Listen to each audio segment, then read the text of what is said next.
We're trying desperately to get George Webb on the phone. This happens every time that we try and do phone. He calls us, it goes straight to voicemail. We call him, and it goes straight to his voicemail. Okay, he's calling me.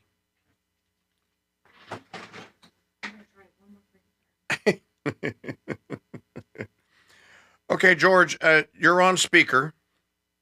Hey, I'm on the air now. Yeah, I'm just going to put you on my phone.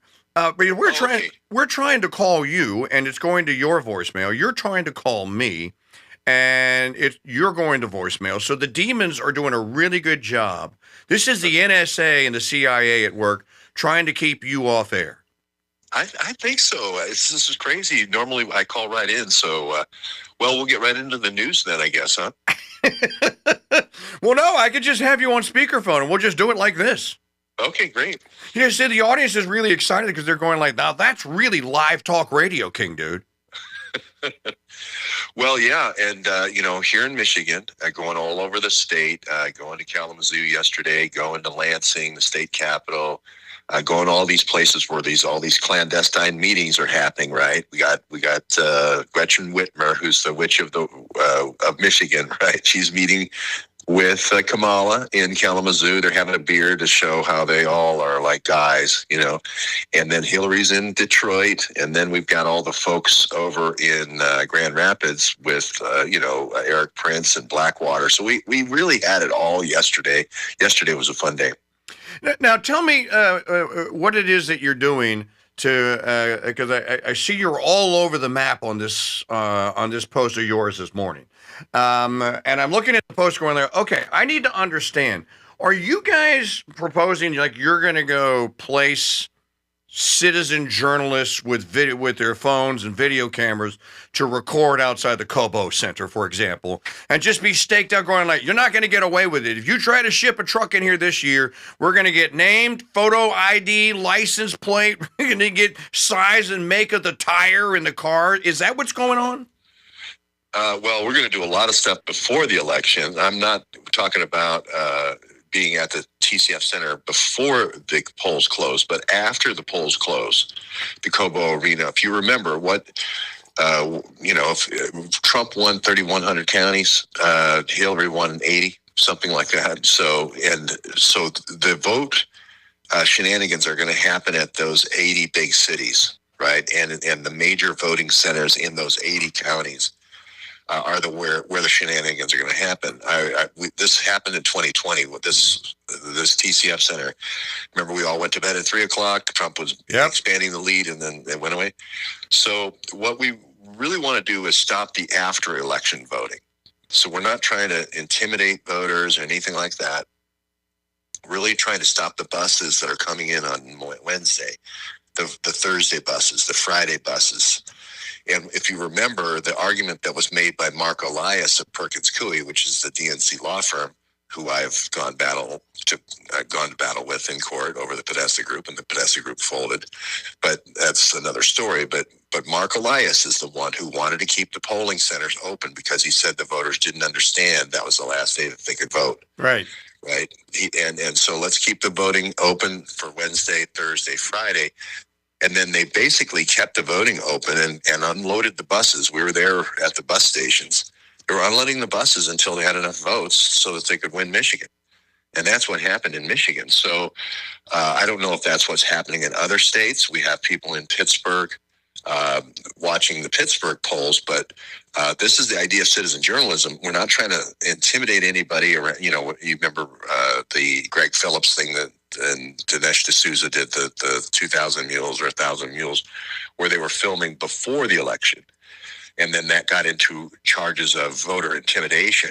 This is after the election.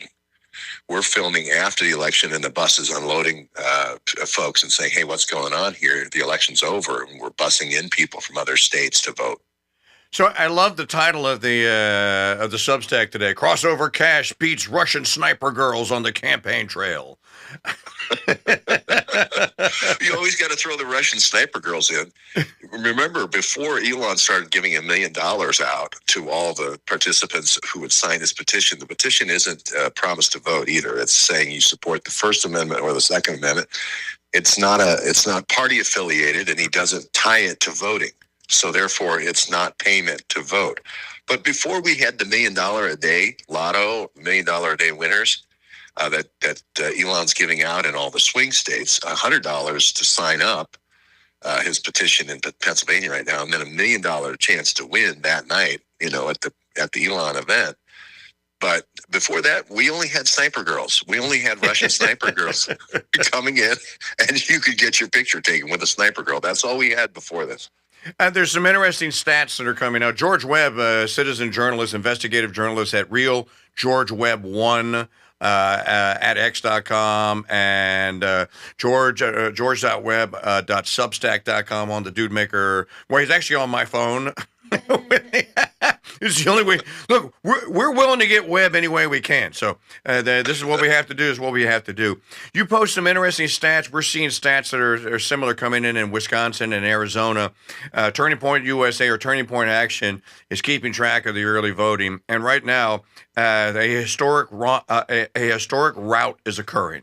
And that is in every swing state, Republican turnout is beating Democrat turnout. I haven't seen an exception. Have you? Mm-mm. No, and it's a 10-point swing in Pennsylvania where Elon's given out the $100.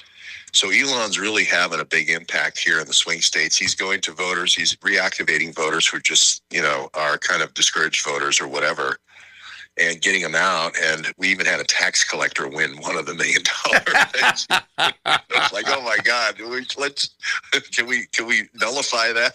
But anyway, he's really making a big difference. And here's the play here for the deep state. The deep state, Victoria Nuland, all the players, the Tony Blinkens, they're going to say that this is Russian interference, that Elon's a Russian operative.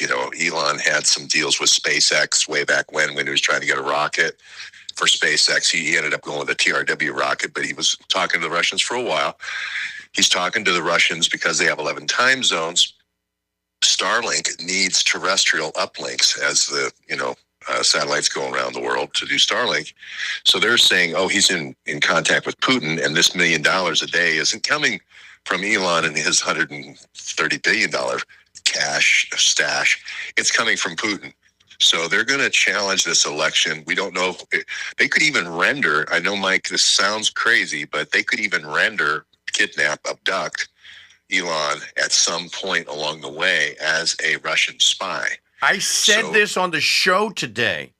I actually said this earlier today. What are they going to do? Are they going to claim that Elon is Russia, and they're going to use the deep state to arrest him? I don't put anything past these people.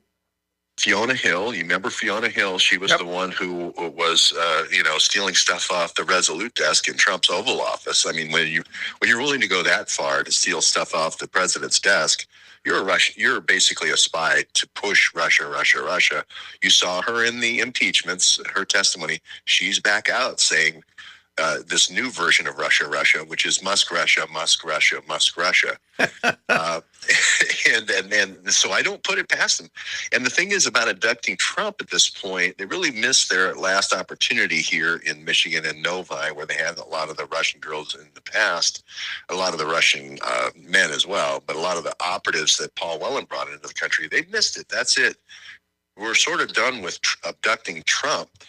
Now they could abduct Elon, right? And now start a whole new Russia, and that would grab headlines. And so I don't put it past him at all. Okay, so with Real George Webb 1 at x.com and georgewebb.substack.com. George, I worked for Sirius Satellite Radio for 13 years. 6 of those years where we were basically married at the hip to XM, so it was Sirius XM. I can tell you that in 1999 and in 2000, that there was no launch vehicle that the Sirius, it started out as CD radio in the 90s, but then it became Sirius in 1994, that Sirius Satellite Radio, that they had to go to the Cosmodrome to launch their 3 birds. So that would make me a Russian interloper too. I actually interviewed the NASA gal who did the contracts at the Cosmodrome there in Kazakhstan. And, it doesn't matter how thin the thread is, as long as